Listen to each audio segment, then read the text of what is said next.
Welcome back everybody. Today's video is going to be a pretty short one. I mean, I'm going to also upload another guide later today, but for the upcoming Masters Toronto, I'm going to show you a couple of tricks and stuff that you can use while you're watching Masters Toronto to improve in the game itself. Other than that, I also kind of want to show you my pick'ems and why I picked them. I'm obviously a Team Heretics fan. I really like Team Heretics. I like the players they have, and they seem to be a pretty nice team, so I think they are going to go through 2-0. PRX. PRX is a fan favorite. I also really like PRX, so I think they're going to go through. Chenji, I think they might have a really good chance of getting through, and MIBR as well. A lot of people think Sentinels will go through. I want to say it, I'm not a big fan of Sentinels, but not because of the team, but because of the fan base, because they seem, or they just are pretty annoying, and they always think, yeah, Sentinels is the best team to live in this world, and that's just not the case. Sentinels is a good team. I think they might actually make it through, but I do not have them on my pick'ems. And for other things I want to show is there's a lot of things you can learn while watching Masters Toronto. You can learn what agents are good right now. I think there's not going to be that much Tejo played anymore because Tejo got nerfed and he's not really that valuable anymore in pro play.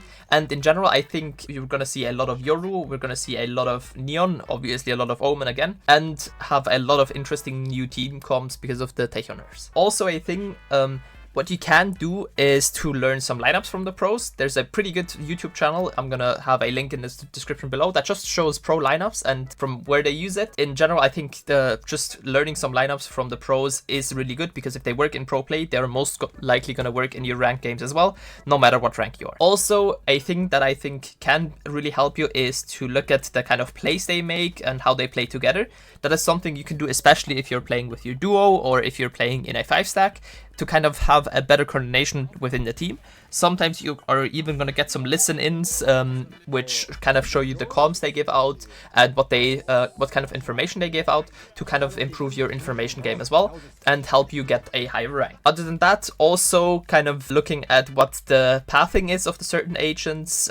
For example, if they have a duelist, where does the duelist go through and what util does he get in order to like entry to the site pretty effectively.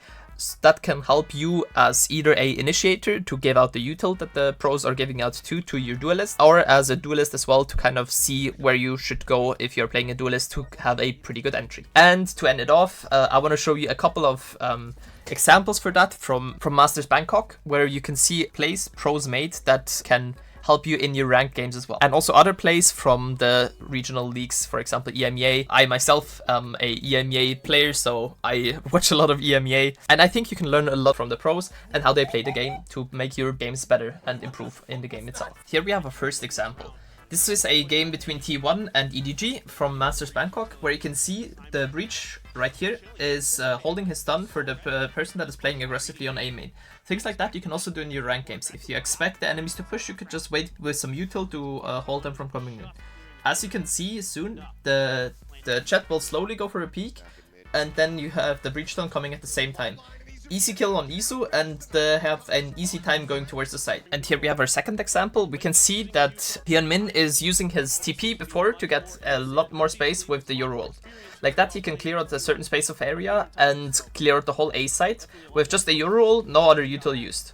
Like that, they have the free site and then they can go for an easy plant.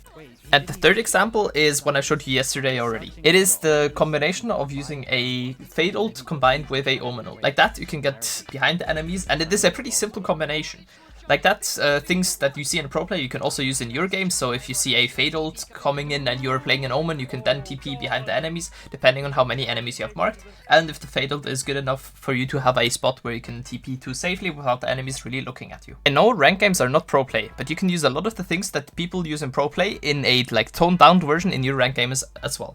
Like that, you can improve by just watching a pro tournament, having fun watching it, and also cheering for your favorite team. Talking about favorite team, I would be interested to know what your favorite team is down in the comments. And as always, don't forget to like and sub, and come say hi to me on Twitch where I stream almost daily. Have a great rest of your day, and see you guys very soon. Bye!